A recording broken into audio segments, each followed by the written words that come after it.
एक साधु घाट किनारे अपना डेरा डाले हुए था। वहाँ पर धूनी रमाकर दिन भर बैठा रहता था और बीच बीच में ऊंची आवाज़ में चिल्लाता था, जो चाहोगे सो पाओगे। उस रास्ते से गुजरने वाले लोग उसे पागल समझते थे। वे उसकी बात सुनकर अनसुना कर देते हुए और जो सुनते वो उस पर हंसते थे। एक दिन एक बेरोजगार युवक उस रास्ते से गुजर रहा था। साधु की चिल्लाने की आवाज़ उसके कानों में भी पड़ी, जो चाहोगे सो पाओगे। ये वाक्य सुनकर वह युवक साधु के पास आ गया और उससे पूछने लगा कि बाबा, जो चाहोगे सो पाओगे चिल्ला रहे हो, क्या आप सच में मुझे वो दे सकते हो जो मैं पाना चाहता हूँ? साधु बोला, हाँ बेटा, लेकिन पहले तुम मुझे ये बताओ कि तुम पाना क्या चाहते हो। बाबा, मैं चाहता हूँ कि एक दिन मैं हीरे का बहुत बड़ा व्यापारी बनूँ। बिल्कुल बेटा, मैं तुम्हें एक हीरे और एक मोती देता हूँ, उससे तुम जितने चाहे हीरे मोती बना लेना। साधु बोला।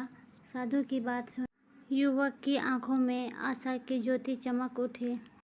फिर साधु ने उसे अपनी दोनों हथेलियों आगे बढ़ाने को कहा। युवक ने अपनी हथेलियां साधु के सामने कर दी। साधु ने पहले उसकी एक हथेली पर अपना हाथ रखा और बोला, बेटा, ये इस दुनिया का सबसे अनमोल हीरा है। इसे समय कहते हैं। इसे जोर से अपनी मुट्ठी में जकड़ लो। इसके द्वारा तुम जितने चाहे उतने हीरे बना सकते हो। इसे कभी अपने हाथ से निकलने मत देना।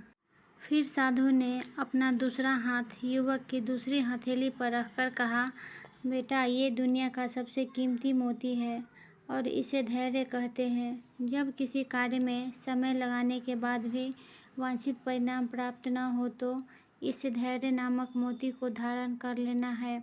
यदि यह मोती तुम्हारे पास है तो तुम दुनिया में जो चाहो वो हासिल कर सकते हो। कुछ समय बाद उसने हीरे के एक बड़े व्यापारी के यहाँ काम करना प्रारंभ किया।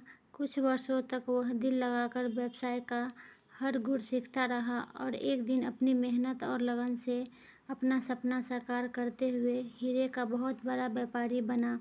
दोस्तों, अगर आपको ये कहानी अच्छी लगी हो तो मेरे वीडियो को लाइक एंड चैनल को सब्सक्राइब कीजिए।